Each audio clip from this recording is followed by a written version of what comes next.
Hello and welcome back to Revit Quick Tip with Simple or Difficult. In this edition, we're going to be talking about how you're going to change your system of measurement from metric to imperial system, or from imperial system to metric system. So usually when you start your project in the metric template, in the Revit architectural metric template, everything inside it is supposed to be in metric. But then maybe somewhere along the line, you might have a need to change it. So to be able to do that, go to the Manage tab.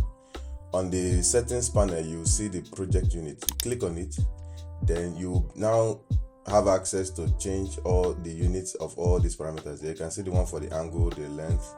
Okay, so let's do an example with the length.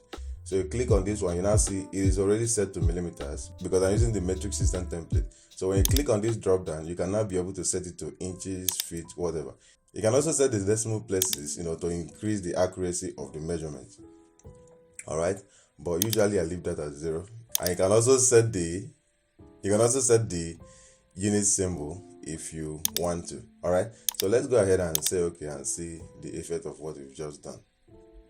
Now you can see our measurement have changed from the length measurement has changed from the metric system to the imperial system.